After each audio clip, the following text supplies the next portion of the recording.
हो गया then, नमस्ते आदाब सत श्री अकाल। मैं हूं सीए संकल्प कांस्टिया। स्वागत है आपका इस नए सेशन में गाइस। सो अगर आपने नवंबर 24 का अटेम्प्ट दिया है then this video is for you if you are again going to reappear in the May 25 attempt.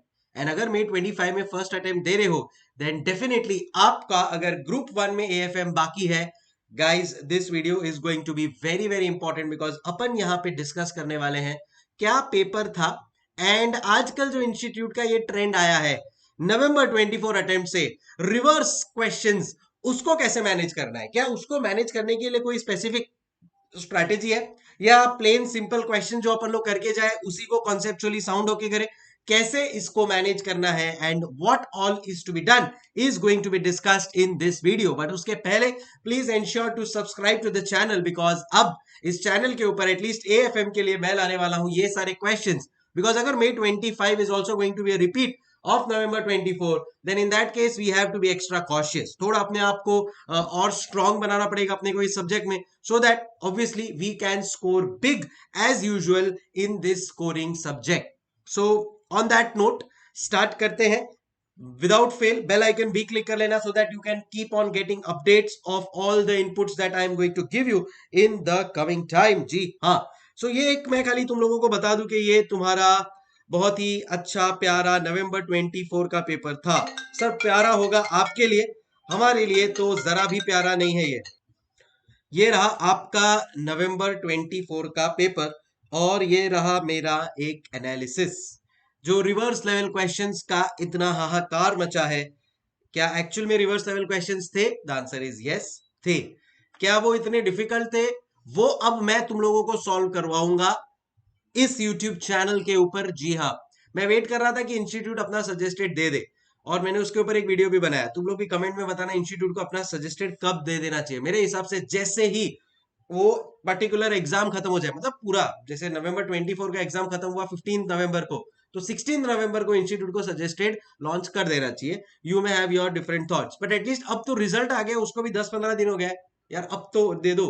But I don't think institute उस मूड में है, तो मैंने सोचा कि चलो अपन अपना ही सजेस्टेड बना के आपको दे देंगे सो दैट एटलीस्ट आप लोगों को क्लैरिटी रहे कि how things have work in your examination. Plus आपका रिवेल का भी पेपर्स आना चालू हो जाएगा, तो आप लोग चेक किसके साथ करोगे? सो इसके लिए what we will do is कि we will conduct a YouTube session specially for these reverse level question. जैसे कैपिटल बजटिंग का एक क्वेश्चन है 2B का, तो यहाँ पे देखो आप लोगों को दिखेगा, ये देखो ये 2B का एक क्वेश्चन है। अब इस क्वेश्चन में ये एक रिवर्स टाइप तो है ही, प्लस इसके ऊपर डिस्काउंट रेट नहीं दिया है तो उसका अलग से एक गेम है। तो डिस्काउंट रेट लेना है नहीं लेना है, तो सर इसके लिए मेरे को अगर मैंने अटेम्प्ट किया तो फुल मार्क्स मिला होगा क्या? नहीं बेटा, ऐसा नहीं है। कि देखेंगे जब इसको सॉल्व करवाऊंगा ना, मैं कल से मैं स्टार्ट कर रहा हूँ ये सेशंस, डोंट वरी। वैसा है। फिर बाद में एक IRRM का क्वेश्चन है 3A फॉर एग्जांपल, जो क्वेश्चन है वो है। सो 3A का अगर मैं आपके साथ डिस्कस करता हूं, अब ये IRRM का जो एक क्वेश्चन है ना, ये क्वेश्चन कौन सा 3A, आइडियली ये क्वेश्चन इंस्टीट्यूट के मॉड्यूल का क्वेश्चन नंबर 1 है, इंस्टीट्यूट के मॉड्यूल का ही क्वेश्चन है। बट पलट दिया थोड़ा। अपने को यूजुअली जो कैलकुलेट करना होता है कि भाई कितना बैंकर पे करने वाला है या आप कितना रिसीव करने वाले हो, वो आपको कैलकुलेट करना होता है यूजिंग द फॉर्मूला।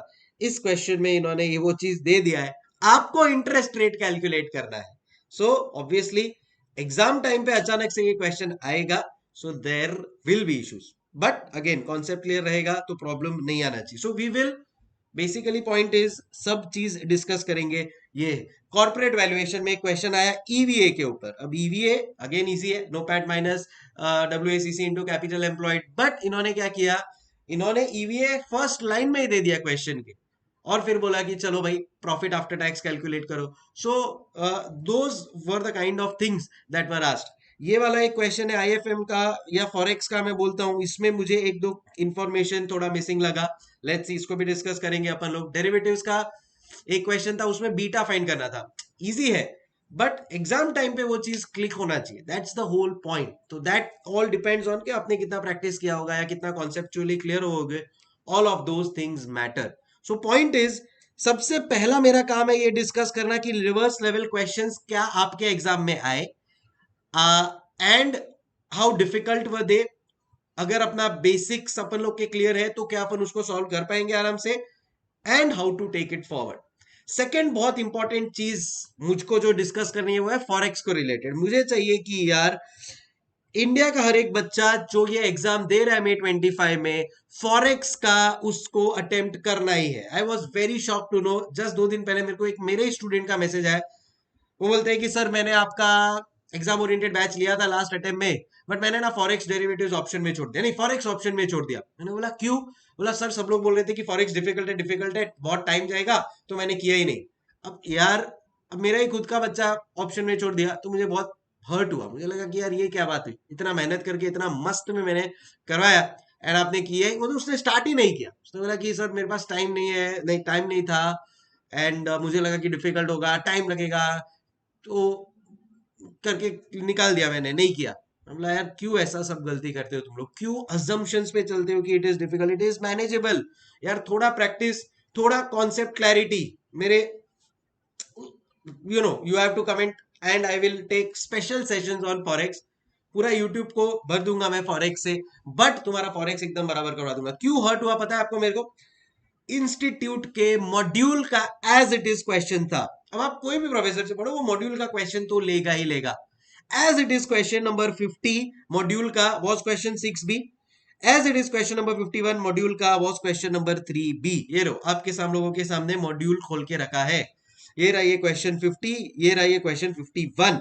ये जो क्वेश्चन नंबर 51 है ना, इसके ऊपर तो स्पेशल मैंने यूट्यूब के ऊपर एक क्वेश्चन भी बना के दे दिया था पहले ही, बहुत पहले एग्जाम के।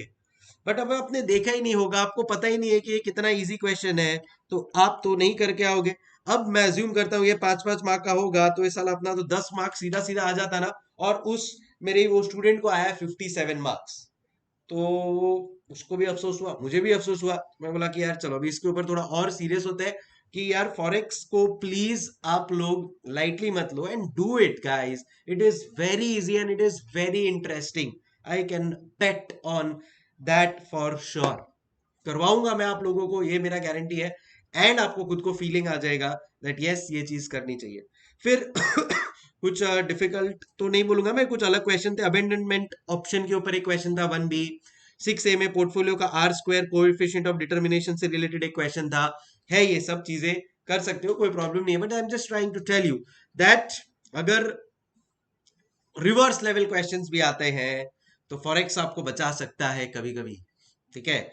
एंड अगर आप लोग, अभी मेरा जब नेक्स्ट सेशन कल होगा तो मैं उसमें आपको बताऊंगा कि कैसे से फॉर एग्जांपल IRRM है या EV है या डेरिवेटिव्स है या कैपिटल बजटिंग है, इसमें से जो भी मैं क्वेश्चंस करवाऊंगा, how they can also be manage with proper understanding of concepts before hand. पहले से अगर अपन अच्छा प्रॉपर प्रैक्टिस और करके जाएंगे तो प्रॉब्लम नहीं आएगा, ठीक है।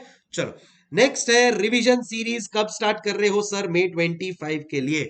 सो मेरी इच्छा है, मेरा प्लान है कि looking at the level of the questions, focus concept के ऊपर नहीं छूटना चाहिए, बिकॉज अगर ये सब में से कॉन्सेप्ट अगर आपके सही रहेंगे then in that case sorry you will be able to attempt the papers in a very better manner.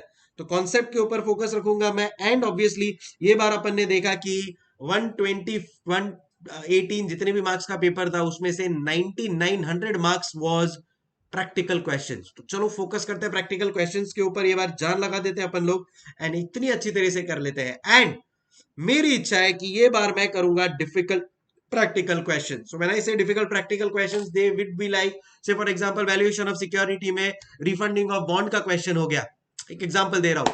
से अगर फॉरेक्स में करेंसी फ्यूचर्स करेंसी ऑप्शंस का क्वेश्चन हो गया से, और IRRM में कोई स्वैप का क्वेश्चन हो गया, तो ऐसे सब क्वेश्चन जहां पे आप एज अ स्टूडेंट आपको थोड़ा टाइम लगता है या डर लगता है, आप ऑप्शन में छोड़ने का सोचते हो, let's not do leave anything in option for the upcoming attempt. Specially अगर आपका ये री अटेम्प्ट है, I know how it feels, because बार बार ये सेम चीज पढ़ना becomes very very difficult. So अपने को चाहिए कि यार एक ही बार में अब अपन क्लियर हो जाए, और ट्राई करेंगे अपन लोग ये बार ऐसा प्रिपरेशन रखें कि वो एज पे ना रहे कि यार इतना आया तो मैं पास हो गया तो एवरेज पे हो गया, तो ये सब नहीं। इतना अच्छा मेहनत करते हैं दैट यस क्लियर होना ही है, कन्विंसिंगली क्लियर होना ही है, बट उसके लिए एफर्ट्स लगेगा, आपका भी मेरा भी. Let's be ready for that in the upcoming 3 to 4 months and I am sure will be able to manage it. MCQ भी इंपॉर्टेंट है बिकॉज ये बार जो सेवियर था वो था एमसीक्यू. 30 marks एमसीक्यू वो वेरी इजी. देखो जहां पे थे क्वेश्चंस ऊपर नीचे देखे मैंने बताया आपको, ठीक है, but MCQs were very manageable. So अगर आप एमसीक्यूज में स्कोर नहीं कर पाए then definitely you need to introspect. So मैं टेलीग्राम के ऊपर जैसा भी एमसीक्यूज आ रहे हैं लास्ट 2 अटेम्प्ट से, नवंबर 24 मई 24 से एमसीक्यू स्टार्ट हुआ है एएफएम में, तो एमसीक्यूज का जो पैटर्न है उसके बेसिस पे मैं टेलीग्राम पे स्टार्ट करने वाला हूं एक MCQ series probably in from the upcoming week. So नीचे कमेंट में मैं मेरे टेलीग्राम का लिंक दे रहा हूं, वहां पे ही तुम लोगों को नोट्स भी मिलेंगे सारे के सारे मेरे. तो ये सबसे for example capital budgeting iron, ये जो भी मेरे सॉल्व क्वेश्चंस है ये मैं आप लोगों को करवाऊंगा, तो उसके सॉल्यूशंस भी आपको मैं मेरे टेलीग्राम चैनल पे ही शेयर करूंगा. एमसीक्यू जो एक बहुत ही पॉजिटिव हिट चीज रही है फॉर द लास्ट 2 अटेम्प्ट्स, वो ये बार अपन और अच्छे लेवल पे लेके जाके करेंगे for every chapter for sure on the Telegram. So ये भी अपन लोग एक अच्छा मेहनत करेंगे इसमें. So we will be able to score 30 on 30 on this for this attempt as well. So ये मेरी तरफ से एक पूरी तैयारी होने वाली है, आप लोग भी आ जाओ. एंड कल से ही I am starting all of this from today, मतलब बेसिकली कल से मैं ये रिवर्स लेवल क्वेश्चंस वाली चीजें स्टार्ट कर रहा हूं, और फिर जब ये मेरा कंप्लीट हो जाएगा फिर बाद में revision series, concept, difficult practical questions भी मैं स्टार्ट कर दूंगा. Probably I may even take live if all of you are comfortable. and MCQ parallelly side by side मेरा टेलीग्राम के ऊपर चलते रहेगा, so you can refer that also. Plus कुछ नई चीजें आई है, जैसे अभी अगर आप लोग ने देखा तो अबेंडनमेंट क्वेश्चन इंस्टीट्यूट ने कुछ नया चीज डाला था आज से 1 या 2 अटेम्प्ट पहले. तो अब ये इंस्टीट्यूट ने ये बार मॉड्यूल में ईएफआर के ऊपर एक क्वेश्चन डाला है, तो हो सकता है वो कुछ नेक्स्ट अटेम्प्ट में आ जाए, ये अटेम्प्ट में आ जाए, उसके ऊपर भी मैंने वीडियो बनाया है. So just be aware of what things are going on. RTP MTP में क्या चल रहा है वो डिस्कस करेंगे. जैसे इंस्टीट्यूट ने लास्ट टाइम आरटीपी में 1-2 नए क्वेश्चंस डाल दिए थे शिकागो मॉडल के ऊपर एंड ऑल ऑफ दैट. सो ये सब चीजें आपको ध्यान रखनी है. 1 या 2 अटेम्प्ट में इंस्टीट्यूट ये सब टेस्ट करता है, ठीक है. सो वो सब चीजें अब अपन डिस्कस करते जाएंगे, लेक्चर्स में समझते जाएंगे, and I am sure we will be able to get the maximum marks possible in this examination. So अब मैं लेकर आ रहा हूं ये सीरीज जहां पे मैं आप लोगों के साथ डिस्कस करने वाला हूं स्पेशली द डिफिकल्ट, ओके तो भाई, हाँ, the difficult and reverse type questions. Stay connected. Hasta la vista. Keep smiling. Thank you so much. Let's keep working hard and we will surely reach our goal. Thank you. आपके जो भी friends है जिनका ये attempt है and who would be beneficial with these things, definitely share this video with them as well. Thank you. Telegram channel link दे रहा हूं मैं नीचे कमेंट बॉक्स में. See you there. Thank you. Bye bye.